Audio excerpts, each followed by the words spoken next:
Hey guys, Tech Flash here. So we are near to seeing the next generation of the OnePlus Nord being released, which will be the OnePlus Nord 2.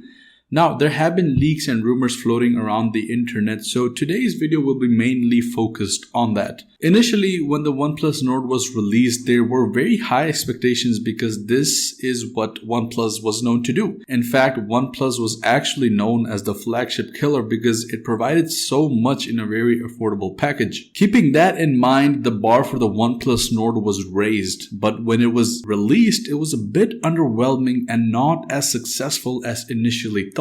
By no means am I saying that the OnePlus Nord was not a good phone, but it lacked in certain areas. With the Nord 2 and with what we've been hearing so far, we think that this may be the phone we should have received in the first place. Talking about the specs, the first thing we know is that the Nord 2 will be coming with Mediatek's Dimensity 1200 chip, which is easy to say will bring you undoubted flagship performance. Furthermore, this chip will be running on Oxygen OS, so it's going to be paired with that. This combination should actually bring the most out of this phone. The display will also feature a 6.4-inch Fluid AMOLED display, which will have a 90 Hz fast refresh rate. The battery is also expected to have 4500 milliamperes, a little bit increase from last year's OnePlus, and most likely be paired with a 30-watt fast charger. We might see a 65-watt charger as well, but the 30 is what we have been confirmed so far. Design-wise, there are some changes in the camera, but before that, one thing that I did want to point out is that there have been rumors of an alert slider in some of the renders. Now, for those that don't know what an alert slider is basically a button on the side of the phone which can slide up or down to turn on or off the notifications and the sound of your phone. Very similar to what we've seen on iPhone since the beginning. And I personally think it's a really great addition because it allows you to very easily turn on or off your sound immediately within a second. The camera in front will be implemented through a punch hole design. And the interesting thing is that it will actually have a 32 megapixel sensor, which is a pretty good thing to see, that considering none of the OnePlus phones apart from the OnePlus Nord have a 32 megapixel camera, so that's really good to see. On the back, the OnePlus Nord has had a quad camera setup previously, and surprisingly the Nord 2 will actually have a triple camera setup this time, but not to worry because the main camera will actually have a 50 megapixel sensor, which is rumored to be powered by the Sony IMX66, which again is a flagship sensor brought to you by Sony. There will also be an 8 megapixel ultra wide lens and a 2 megapixel camera alongside with it. Now, I want to jump back again on the Dimensity 1200 processor because OnePlus is actually doing something that we don't normally see. OnePlus is actually collaborating with Mediatek to actually customize the chip in the Nord 2, which, as I mentioned before, is very rare to see. One thing to keep in mind is that recently OnePlus stated that all the flagship chips in the market are basically overkill for the current apps that we have. So keeping that in mind, even OnePlus is expecting the Nord 2 to be a more successful phone than its current OnePlus number lineup like the OnePlus 9 because it will make more sense thanks to its customized chipset. Now, keeping all of this in mind, it sort of looks like the OnePlus Nord lineup should actually start to become or take over the main lineup. You know, OnePlus was known only to make flagship phones, and it seems like that specific identity of the OnePlus is slowly fading away, and that may be a good thing in a way because that means that we will be able to reach a wider audience who are basically mid-range